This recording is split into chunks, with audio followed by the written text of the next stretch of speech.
You joined us for Rain of Blood, and together we made it rain bigger and better than we could have ever imagined.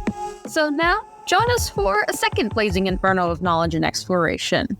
You're listening to Rain of Fire, the scorching sequel event to Rain of Blood, where we're going to delve into the world of fire play education and safety as we prepare for the upcoming Rain of Fire event. Join your host, Miss Kitten, Radically Dark, and Ember Solaris as we ignite your curiosity and stoke the flames of passion with discussions, interviews, and authentic insights from around the globe. Together, we're three flames united in one mission to make quality kink education more accessible and open pathways to conversation and connection about edgeplay topics around the world. But before we dive into these sizzling topics, a content warning. Rain of Fire discusses mature themes, explicit content, and practices related to BDSM and fire play. So listener discretion is advised, and this is an adult-only podcast. Other topics may include mental health, trauma, consent, and more. So please be sure you're in a good spot to engage in these topics before continuing to listen. So, grab your fire gear, stoke the flames of curiosity, and let's embark on this crackling journey together. Welcome to Rain of Fire. Hey, amazing firebags. You're chatting with Miss Kitten, and I have the really incredible Rose in my dungeon, virtually all the way from New York. It's quite early in the morning, and I'm really privileged to be connecting with this beautiful, dynamic woman. Hi, Rose, and thank you so much for joining me. Hi, Kitten. Thank you so much for having me. It is early, 9 o'clock in the morning, Saturday, but yeah, I'm ready to talk. Yay! And Rose, you have an absolute passion for fire. I've been stalking your profile, just to say that you have a new admirer. But you have an absolute passion for fire, and you're quite involved with kink. Before we get into the fire journey, do you want to just tell myself and the listeners how you got involved in this wonderful world of BDSM, and then how you found fire? Thank you. I could be kind of crazy. I'm not too the all seasons of BDSM King. I get into King about 2.5 years ago. So I was with my ex-partner. We start the King. I'm leaning more to the D side, and he was to the S side. And we started exploring, and I value education highly. So we went to workshop and so on. The first and my passion also impact. So, Flogger, Florentine, pedals, things like that. And seeing from the classes, start to just trying this and that for all the other king. And I saw my mentor show me with fire. And just fascinated. And I reached out to him at the time, I reached out to him, and we have the talk, and then he just gave me start the course. They're very generous. My mentor, Shirley and Bruce, they teach me and show me about the fire play, and we start going to the event and shadowing them. Play with them, and I just getting more in love with fire. It's just like my element, like my extent of my body, my hand, my touch, and I learn a lot from the others too. Going to learn from the other season fire top, learning about fire flogging to Maryland, fire massage to Philly. Talk with the other, and I believe, you could be reaching out to anyone if you want, of course, with the good, with the positive attitude you're asking, and they are very welcome. I talked with the one in Canada and Massachusetts, things like that, talking and learn and just discuss about fire. So, and yeah, and here I am. still doing it in the fire. I love that. And I've had a look at some of your videos, and you have this amazing way of making fire dance. The flames just run underneath your hands. It's really beautiful to watch. And I've seen that you have bottomed for some fire, I think, as well. So maybe you can tell me which you prefer. Do you prefer to top or to bottom for fire? I mostly top. I'm 95% top, but I believe to understand, I need to feel it too. I have the experience, so I will bottom for the experience. But I'm not saying that I'm not enjoying it, but I love more to be a top. I have to say I relate to you. I'm not the world's best bottom. I'm very cheeky and I like to have my voice heard all the time. So I am not everybody's cup of tea as a bottom. My needle tops who top for me for needles always blindfold me, and I think if they could gag me, they would gag me as well. Just to keep me quiet. So but I love what you say about finding education in being a bottom and understanding the experience, because I think that's so important. And I think, to consent to something, you have to, or to have that a feeling of embodied consent, you need to have felt the experience. Like it's the same with impact. I know what all my paddles feel like. I know what the cane feels like. And it's important for me because it helps me calibrate the feeling when I pass it on to somebody else. So I really loved that. That was important to you too. I've never bottomed for fire, so I'm pretty excited to understand what it feels like. It's still a bit scary for me. I've managed to burn most of the hair off my body. That is about my extent of success at this point. No, I'll get there. We're learning slow steps. But it just looks so beautiful watching it. Can you describe the experience a little bit for me and tell me what it feels like to bottom? Well, to bottom, I tried first because I have no idea at all. And then that's my friends in Maryland. He's the fire flogger. First, I tried the fire once just to know how it feels. And then I also bottom for the fire flogging too. Just also need to understand how it feels and how it works. And yeah, it's still warm. It's not painful at all. I mean, I learned the sadistic fire, the intense fire, which is, you're slower, more intense, and more pressing, thing like that. But mostly it's just warm. It's a nice feeling. Just if the hot stone massage is something like that. And the way I play, I always moving around. So it's just I believe more warm feeling as running around. I love that. So I also love what you've already mentioned there, that it can just be like a relaxing massage feeling, or you can turn it up a bit and make it more sadistic. I like the sadistic side of things. I like to bring pain into it. I also like to push limits a little bit.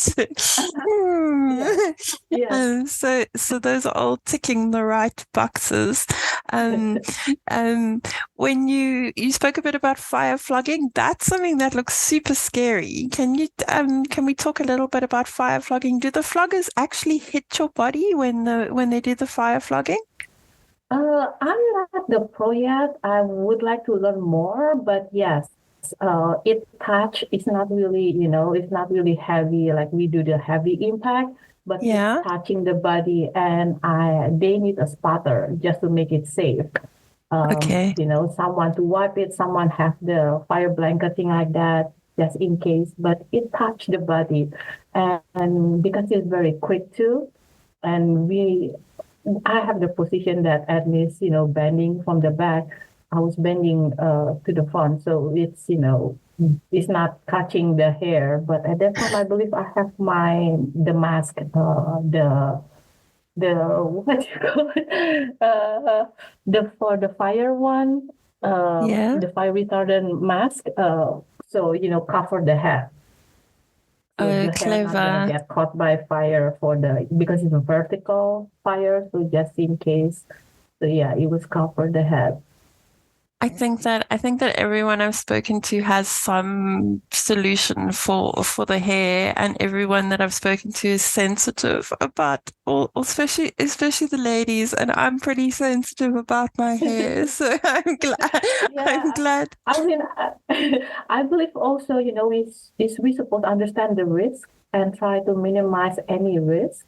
And I believe that's how, for me, to see how good is the top, need to be responsible, need to be calculate, any risk that things happens because fire is a age play. It's, a higher risk. And I often that I really enjoy what I do. And people are like, oh, it's so beautiful, I love it. Can I learn? I was like, oh, I mean, I need to see how you do. I need to understand what your level is. Not being to be snob, but fire could be dangerous. You looks great, you look so easy to play it, but it takes time to be that way. For me to be comfortable, it takes time. And I need to learn about the safety first, especially my mentor, like safety, safety, safety, safety. He once slapped my hand because I forgot something, and it was embarrassing, but it's also memorable for me. Like he highly, highly, highly, highly talking about the safetiness because safetiness is not only for the bottom, it's for me and also for the host for the event. If Yeah. something happens, so for us, the top being respectful, we, keep the safetiness is number one for everyone. Not for us, not for bottom, but also the host and also the audience, I think fire could be in seconds. What I'm So hearing from what you're saying is how much respect you have for fire. Like as much yes, as you love it, there's a yes, huge amount of respect, and that respect then echoes to the respect of the venue, the respect of the bottom, the respect. So there's an enormous amount of respect for everything involved in fire. And I love what you said about the safety because I think, as a new fire player, there was this you can get a list of what you need from a safety yes, perspective. Everybody can give you a list, and you can go shopping. These are not the hard parts, and you can buy those things. But it's mm-hmm. understanding how to use those things and making Yes, those things part of your kink basket so that, you're not picking up a towel for the first time when the guy's on fire. You've picked up the towel, you know how to use it. It's yes, natural and it becomes just part of your resume and part of your normal activity. And you're not having to overthink. And it's almost like an automatic action. So in my fire journey at the moment, we're not really on the fire bit. We're on the safety bit. We're learning how to use the towels and use the fire blanket and, mm-hmm.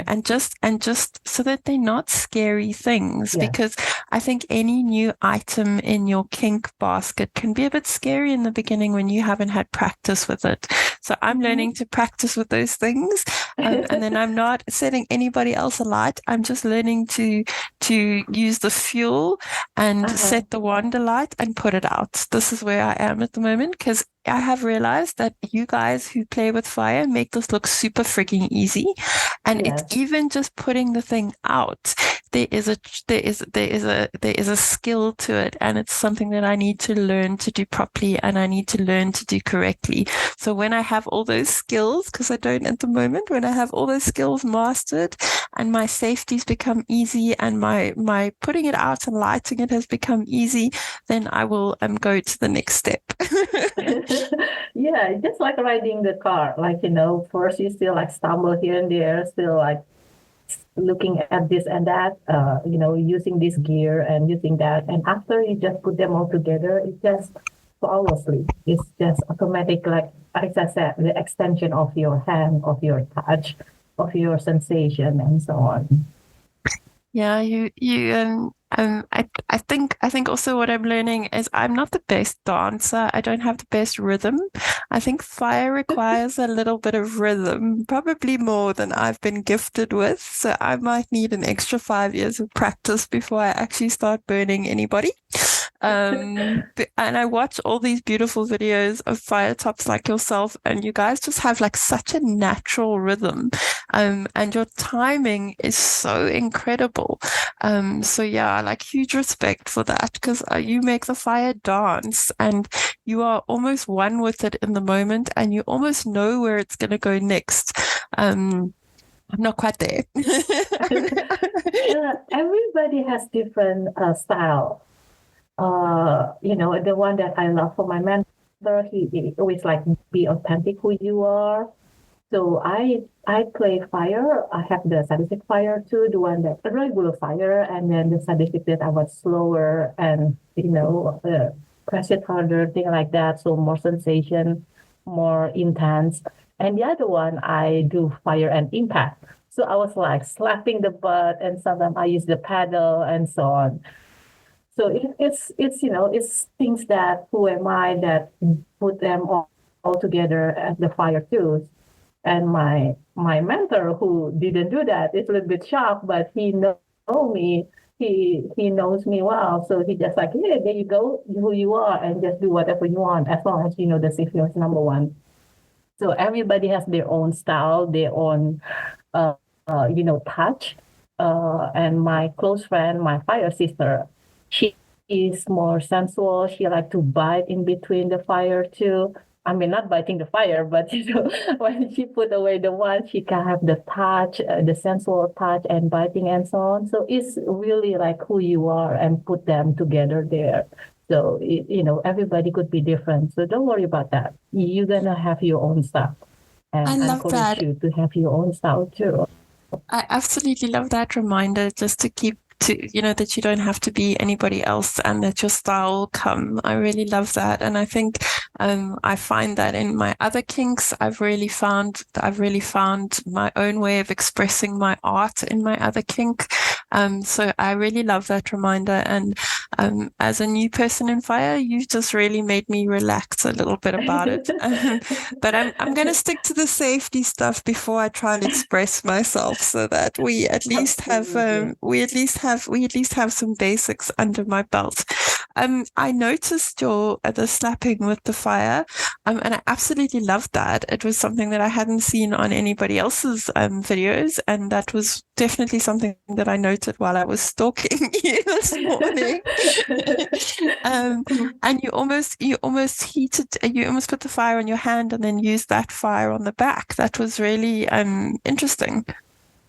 Yes, especially on the butt, like, slapping it, and then sometimes I squish it. So, when you put away the fire, sometimes you just nicely like put your hand, but some of the one, I mean, of course, negotiation.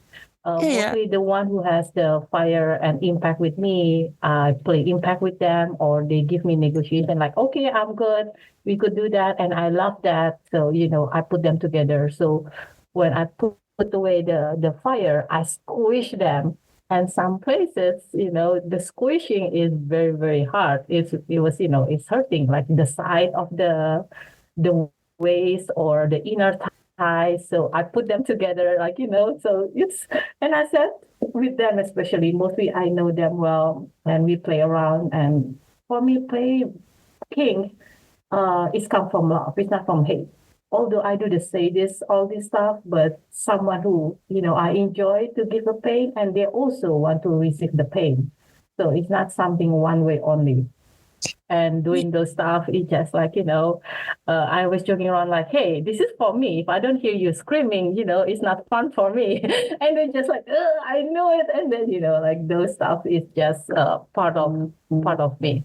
As a sadist. I love that. We were, some of us were talking about what it means to be a sadist, and I think you've summed it up really well. Like I want to play with the people who enjoy the pain, and I seem to connect well with those people. So if you're coming, the people who want a sensual probably not going to be in my inbox very much.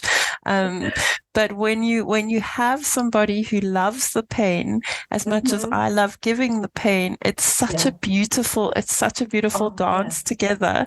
And it's so beautiful to share that with somebody. But I do totally agree. The negotiations are the first step in the whole process, and it's that aligning of intent, saying this is really my desire, this is really your desire. Can we match the desires so that we can play together? So definitely the negotiations are the first step. And I think people, when they come into kink, because the negotiations are a bit more extensive than in a vanilla situation, don't realize that those negotiations are actually part of the sexy part of kink, because it's where you get to put your desires on the table and you get to have them met. So you really get a chance to get what you really want, not something that somebody thinks you want. Exactly. Yeah, and also for me, playing is building relationship. Although I do a lot of pickup play because I do the in-house fire cup for event, and I do something like, hey, you wanna try? Okay, but we make a negotiation. But mostly the first time, I don't really do like the sadistic one, the intense one, or too much, the impact.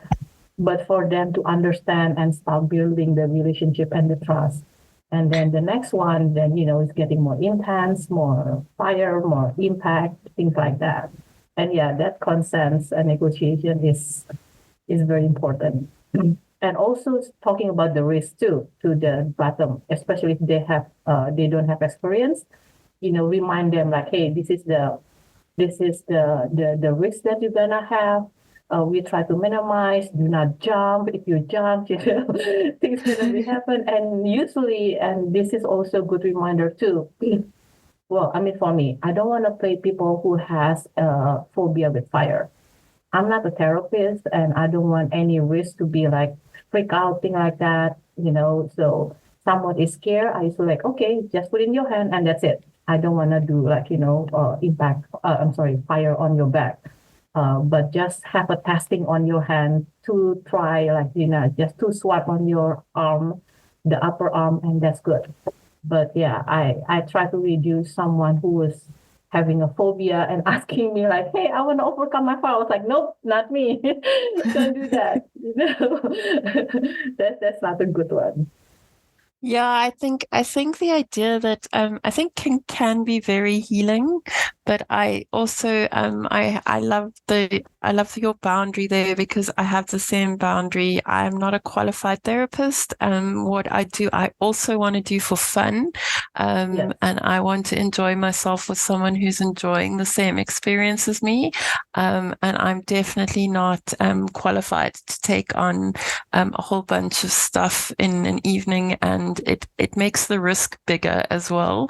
And there are already enough risks. So I agree with that. And I also think that, if you're going to do something like that, because you are looking for some form of therapy, then you need to be speaking to a professional who is advising you to follow this route.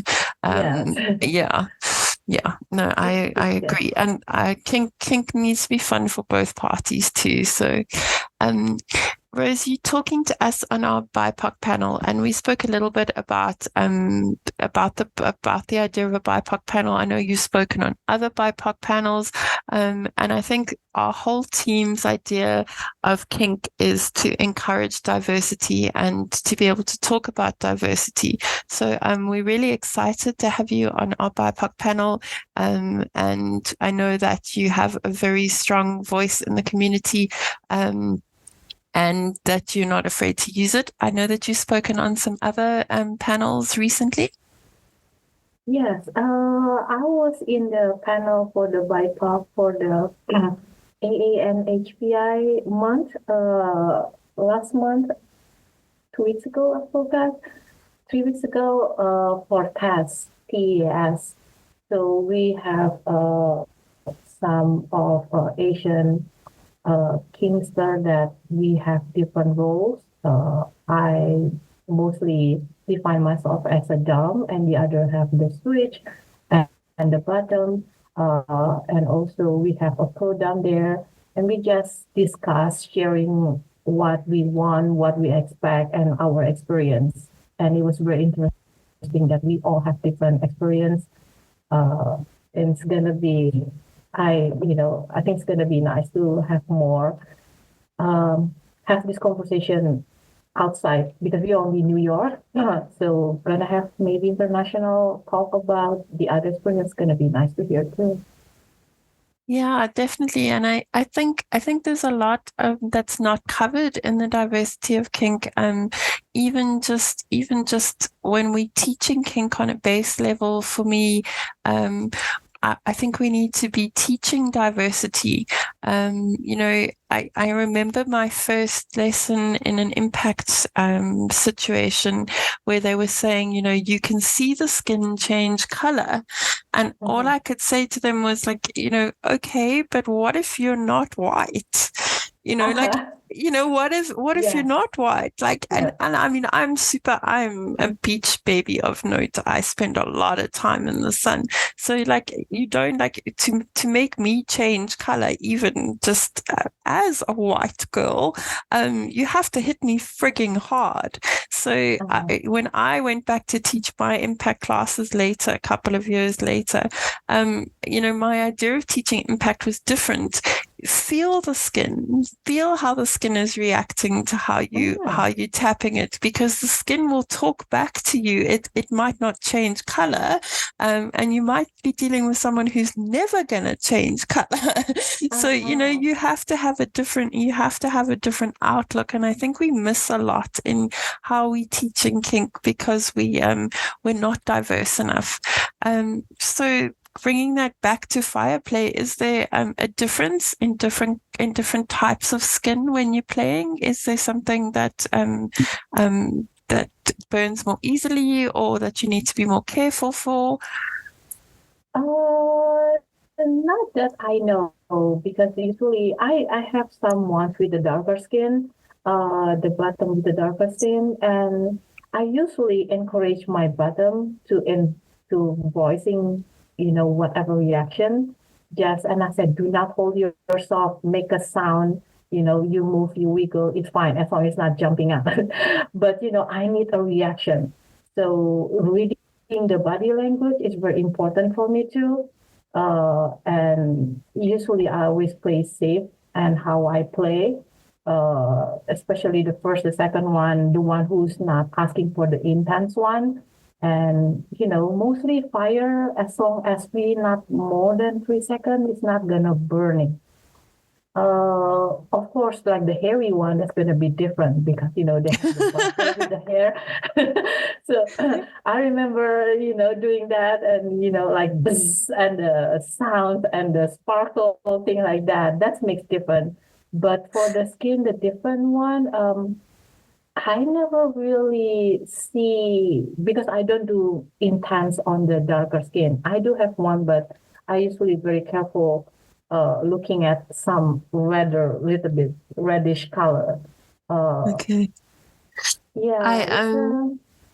I relate to your hair thing, so I just want to tell you, as a complete newbie in fire. Fire has a couple of beautiful sounds. So it has, when you light the wand, there is a beautiful sound. There's like a whoosh. Yes, it's whoosh, gorgeous. Yeah. It's really it's like you come alive with the fire. Mm-hmm. I'm still a little bit terrified. It's adrenaline, and it's like I really come alive when I light my wand. But fire has some other sounds. The sound of your own hair burning is something I've got really good at listening to. Like I can pick that sound up, like, you just know that it's wrong. It's not a good sound. So when I hear that sound now, I'm really proactive about making sure that I'm not actually on fire. So, and the other thing about burning hair is that you smell it twice. You smell it when it happens, and then you smell it again when you go and shower, because it's the whole smell all over again. So it's like the gift that keeps on giving. So it's definitely a reminder of my not so good technique at the beginning. And I get to relive my mistake again when I go and shower, because I now, I'm reminded again of my whole bathroom smells like burning hair. That burning hair on the back, I'm a little bit scared to do somebody with a lot of hair. Is that something that you will in the future do, or you prefer to have a back that is prepared a bit more? I prepare more, not too much hair, because I mean it's fascinating with the sound, the sparkles, but the smell sometimes it's become too much. I like only a little bit, like it just a vague of the burning hair. I love that. I now become not saying addicted, but I enjoy that times two times. But if the gorilla one, if the burning hair is just like burning barbecue. It's just too much, and sometimes it's too much, and also sometimes the hairy one, it could also stain my one too. So that's the other part that I need to kind of like wash it in certain way just to make sure that the burning hair could be get off from my ones. That's another one. Yeah. Oh, I'm sorry. When we do fire flogging, the swoosh, the sound is very, very mesmerizing. Is very magical. It's crazy. Sounds like when you heard about flogging, you just regular flogging, you'll hear the wind, but with the fire is for me like 100 times magical. Well, we do. I don't do the whip, but I have a top that I play with a lot. He does fire whip, and we as a group have developed the fire whip a bit more and developed a play that incorporates the fire whip. And when you hear that whip go through, we played with it last night, and we filmed some stuff for Rain of Fire with the whip. And when you hear that whip go through the air, and just the way, just the sound of it moving through there, it's so sexy. It is the sexiest thing ever. And then when they first start with the whip and they flick, there's obviously excess fuel still on the whip. So before we use the whip, for the play, he plays with the whip a little bit just to get the excess fuel off, and he flicks the whip up and forward, and it blows these like fireballs out into the air, and they have it's the most amazing sound. It is just so mesmerizing. So I can imagine that a fire flogger must have a similar whoosh, and it must just be absolutely beautiful. Yes. Yeah. But the one thing you did, you have been very good at reminding, and I'm going to remind the listeners, and just because I'm thinking about the whip now as well, is that all of the stuff is done with safety in mind, and that we always have a spotter, and that there are always safety precautions around us. And we have the guy with the towel, or we have a few guys with the towels, and we have the bucket of water, and we do have a fire extinguisher, not for humans, but for anything else that we manage to set on fire. I think with the whip it's a bit easier because the fuel we're using is quite heavy, and it doesn't it's difficult to transfer it. It's not as easy as the alcohol, so there's less spray with the stuff coming off the whip, and it burns up in the air before it lands. So we also do it in an industrial area that's just cement, so we don't take the risk of burning any buildings down. But yeah, it's really quite an experience to be in the space with that whip going and seeing it. And the other thing that I love about it is we do it in quite a dark space, and when the whip spins, it lights up the whole area around the top. So it becomes a bit magical as well as this gorgeous sound, and it's just really something that I'm quite in love with it. I'm terrified of the actual whip.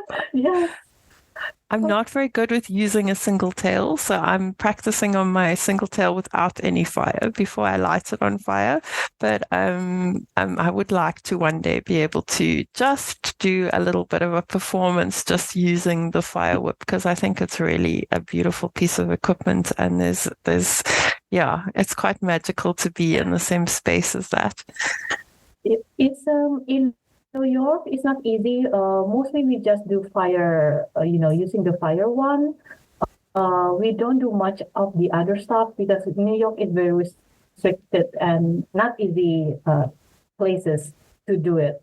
Because I know people like, how about do fire flags? Like, it's not possible in New York. Our event mostly indoor, and it's not tall enough. And a lot of restriction, especially in the building, like, there's no fire on top, and or even extinguisher and so on. So we have too much restriction. That's why I learned all the way. And we also not do a lot of outdoor event in New York. So, learning from someone in Maryland, he did it outdoor, and he did like camp for outdoor for firefighting, thing like that. So we need to, again, calculate the risk. Not only to the side, not to be around, the radius of the people around, where we put the light, where we put the candle, where we put the alcohol, and also the height of the ceiling.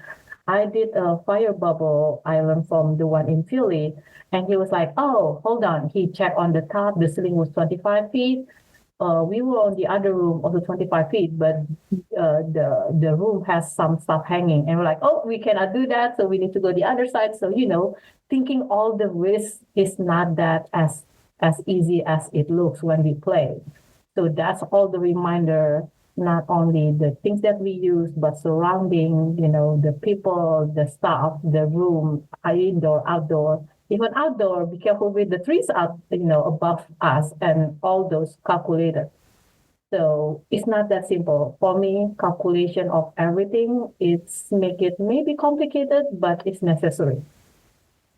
I love that reminder. I think that's really, really cool. We're quite lucky with the fact that we have a bit of an open sort of parking lot space that we can play in. But we've only ever done the whip outside. The fuel we use for the whip is not something that can be put in an enclosed area. It would be toxic and it wouldn't be great for the audience. We would be killing them slowly with the fuel. So the fuel itself is something we can't use indoors, but that's a great reminder. And I think coming from a country where we have very little safety restrictions, I hear all of these Americans talking about a safety officer and a fire officer, and we have none of that. We have none of that. I think it's even more important that as fire tops or as fire players, we are considerate ourselves, and we're keeping these things in the back of our own heads for what is important in our spaces, because a lot of the time our spaces aren't regulated and we need to be the ones that are regulating them. So that personal responsibility becomes huge. What I found very interesting about personal responsibility and fire is when I was listening to some of the other tops talk about how they manage the situation with the communication in the space beforehand, telling people what their roles are, giving them specific jobs, making sure those people understand their specific jobs. I really understood personal responsibility so well because of fire, because of that. And I think that can be translated into other kinks that I do. This is the role that you have. And in fire, it's really important that the guy with the towel understands what to do. And it's really important that you have this communication that says, Miss Kitten's leg is on fire, because just screaming fire doesn't really help in the situation. So just making sure everybody's personal responsibility is identified, and then that they know exactly what their task is, I think will help me in other kinks as well, because I'm able to then be clearer about personal responsibility of each human being when I am in my medical dungeon. And so I got some value from that, and I really found that was a good lesson from fire for my overall kink. Another one for me is I found this very good and important too. In fact, there's a group for the fire which gone wrong. I forgot the name of the group. So they share the experience when they have a mistake. And I think that's good. And I appreciate them who being humble to share the mistake that they did, and to understand what the things could go wrong. Hopefully, we don't have to do it. We don't have to experience it, but learning from the others, I think that could be important. I know, as I said, I spoke with some of people, the fire top from Florida, fire top from Canada and Massachusetts. I talked with a lot of the others. The fire bubble, it was too close with with the with the area when they try to lit it up, and somehow it caught on fire. So the bowl of the fire bubble, it got caught. Thing happens like that. So all those mistakes that we could hear or see, that could be something that we could try to lower our risk and learn from the other. Learning from the mistake, I think, is always important. I think that's amazing, and I think it's super important to take that accountability of my action was X. This is what happened, so that there's a record, as you say, that other people can learn from, but that you're also learning from it. Like I find it really helpful to journal my plays, so that when I do the next one, I can identify the areas that can use some work. And that improves them. So, because my play is mostly medical and mostly sharps, it's quite specific and it is very risk orientated. So I think I really enjoy the side from Fire that it's also so risk aware, because that, I think, maybe my kink more than anything else is admin and writing lists, but it's important for me to understand it. And I think the bottoms that I appreciate playing with are the people that are also coming to me saying, these are the risks, how do we handle them, and asking those sort of questions, because I think those are the people that I align well with, because it means that they're not just diving in, that they're also there taking personal responsibility. Yeah, exactly. Yeah. So what is next for you in Fire? What do you still dream of doing with Fire? I learned, well, because of my study side. I've been learning and actually kind of chasing the group in Philly, because they are more. I think they've been already many years, and they do a lot of intense fire play. And I always think I want to learn. I did finally March. I was learning from one, and I don't really have the experience to play with the bottom. And recently I met someone who loves fire as a fire bottom. He even has the fire branding, the hot brand on his leg.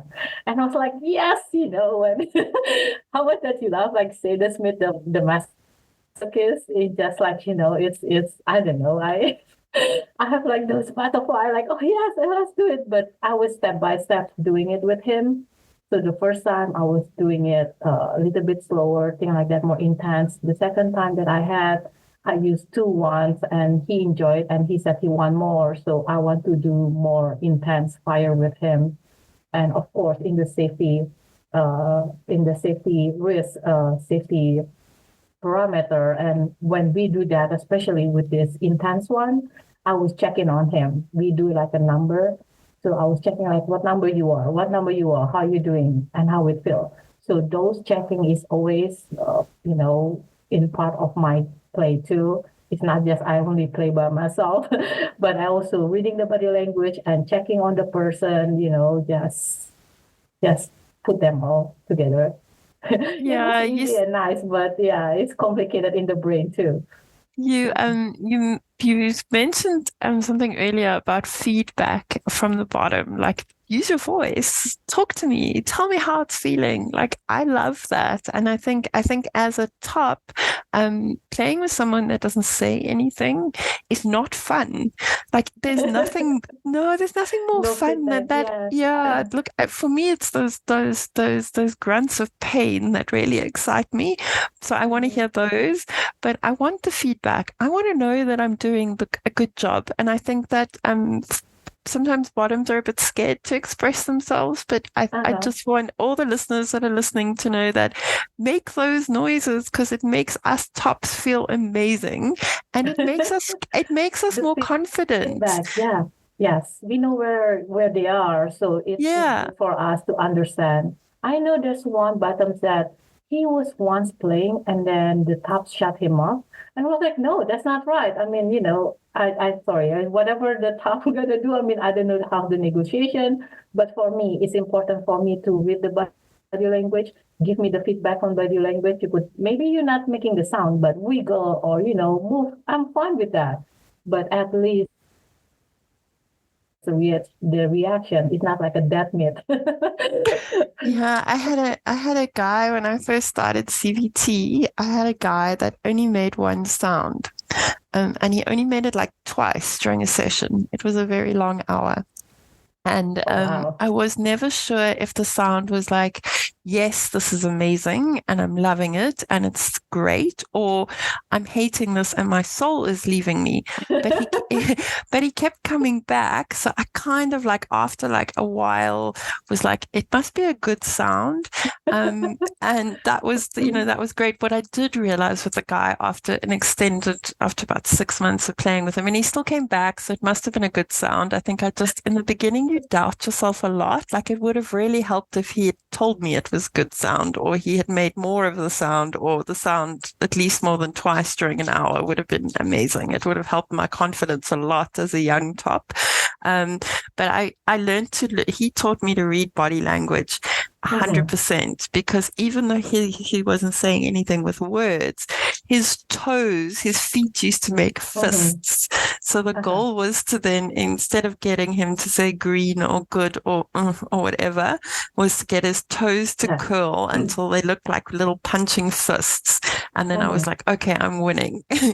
But he did encourage me to look for other signs early on in my sadist career, so that I had some feedback. But yeah, there's nothing better than a bottom that gives the top feedback, because the tops as a top, I gain confidence from that, and it makes me feel comfortable in the situation. And I love my bottoms to be chatty and tell me what's going on and share their experience with me, because this is why I'm doing it. I'm not doing this to play on my own. Otherwise I would be playing on my own. Yeah, just like the death meat, just playing with dolls, thing like that. Yeah. And the goal, as I said, especially, we have the screaming or whatever reaction of like, ooh, ouch, ooh, like, those. But it's again always negotiation and connection and relationship that you understand. Yeah. And I know some people, I know, but some say, don't ask me too much because it's going to take me out. I said, yeah, I understand. So I understand, especially for impact, reading the body language, reading the breathing, thing like that. That's important. Like, knowing if the head starts to fall down. I said, okay, he's there already, things like that. Yeah. So always like building a relationship, understand both sides, the top and the bottom. Some bottom said, I don't want to be asked, but I said, I need to check you too. You cannot just tell me that I cannot ask you. So those negotiations is always important. And, it's relationship, I say. How after the play, the feedback, like, oh, how I like it. I like this more. I like this less. Those, I think, as you want to play more, those need to be built up. Love that. I love that. And I'm going to leave this conversation here and say thank you so much for your time. You were incredible to talk to. I'm so excited to talk to you on the panels. You just have such an amazing voice, and the way you see fire is so beautiful. You've left me feeling very positive about being slow on my journey and finding my own path. So, you've given me a bit of a gift today. So I want to say thank you for that. And thank you for your time. And thank you for joining us on Rain of Fire. We're thrilled to have you. Thank you so much. Thank you for the opportunity and give me voice to, share what my experience, what my thought, and what my value is. I really appreciate it. Oh, we're thrilled to have you. And to all my listeners, I hope you guys have your Rain of Fire tickets, because if you don't, you are going to miss out on a huge amount of blazing fun. And we are finishing our early bird sale on the 5th. So if you haven't bought your ticket, do that. What are you doing with your life? I am super excited to keep bringing you more of these podcasts and amazing presenters and panelists and just members of the community that are there to reach out to if you need help, if you need some guidance. If you can't afford a ticket, we have the scholarship versions available. We are super happy to help you. You don't need to tell us your story. You just need to reach out and tell us that you would like a scholarship ticket. The team is ready to back and support you. And from my dungeon in Cape Town on this Saturday to your dungeon, wherever you are, lots of love and kitten kisses.